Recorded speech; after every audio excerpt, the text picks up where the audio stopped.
Hello everyone, welcome back. Today I want to talk about the fifth ward of 133. And the fifth ward is basically the tail guard. You're holding the sword back here, and the question becomes, why would you want to do that? How does that help you? What can you do better from that position than from any other position? And the answer is, I have not been able to find anything that you can do better from this position. If we look at the second ward from this position here, we're in a position to make quick strikes. Okay, if we're in the third ward, the way I use it over here, again, we have that some defense over here, and we're in a position again to make quick strikes. If we're using the fourth ward up here, we're in a position, where we can get gravity to help us. So if we're using a heavier sword, like a Type X sword, we can use gravity to help power the blows. So there's a benefit to fighting from this guard up here in that fourth ward. So the fifth ward with the sword back here, gravity is not going to help us. Gravity is basically just going to want to bring the sword down. We're in a prime position basically to strike an Unterhau, but I could just as well strike that Unterhau from the second guard, and it's traveling a shorter distance, so it'll make it'll be faster. The person will have less time to react, so I can strike an Unterhau better from here than back here, I think, where the sword is traveling a longer distance. So it does not give any advantage in that sense. I had considered the possibility that maybe we're hiding the sword, or we don't want the other person to see how long our blade is. If you're trying to hide the sword, from here, you pretty much, as you come into measure, you got to get the sword out in front of you. They're gonna see your blade, especially with a small buckler. They're gonna see that sword come around. They're gonna see. You're not gonna travel from there to here without them seeing it. From here, to there, yeah. Now it's traveling a shorter distance.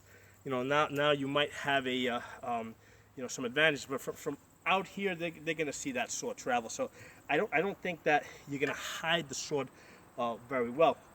So a while ago I was trying to figure out the purpose of this ward. And I was, I thought that I wasn't using it, but then I looked at a couple of my videos and I said, wait a second, I am kind of using it. And if you look at any of, a lot of my fighting videos, and in fact, not just the fighting videos, but if you look at some of the videos where I'm talking to you guys, you will see me that I am swinging this sword back and forth like this. Okay, and what am I doing? What I'm doing is I'm stretching my arm out. Okay, I'm stretching my bicep, stretching my shoulder. I've been finding for so many years that I'm used to holding this tight guard up here. And what happens is your shoulders and your biceps, they kind of sometimes they'll tighten up a little bit. So every opportunity I get, I'll step out of range, and I'll do something like this. Basically I am just basically stretching my arm out. That's all I'm doing. So to an artist that was perhaps observing people fighting. Because I'm gonna guess that for the same reason that I stretch my arm out, during the course of the fight, and I have seen lots of other people stretch their arm out during the course of the fight.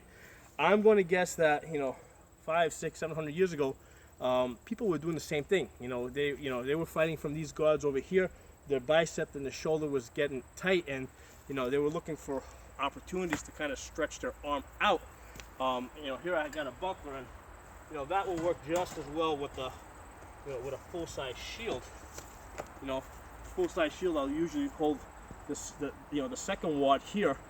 As I'm moving around, maybe at some point as I'm stepping out of range, I'll do something like this. And again, I'm not doing it repeatedly, but I will do that, to basically just stretch my shoulder out. So until I come up with something better, until I see or read or find some better interpretation, I'm going to call the fifth ward, which is the tail guard, a stretching guard.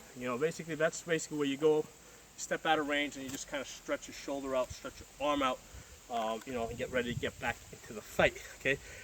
Now, and I'm not saying that 133 says to use it this way. they don't say much of how to use it at all. So what I'm telling you guys is how I use it, and how I've been using it for the 15 years I've been fighting. It's just that I never considered it really a guard, you know, because I don't sit there like this, but I do pass through it. So there are my thoughts on that. If you guys have any different ideas, I'd love to hear them. You know, post some comments. You know, better yet, make a counter video and post a link to your video in my comment section. I'd be very happy to look at it and tell you what I think of your ideas. If you know, if you like this video, give it a thumbs up. If you're not a member of the channel, subscribe. Talk to you guys next time.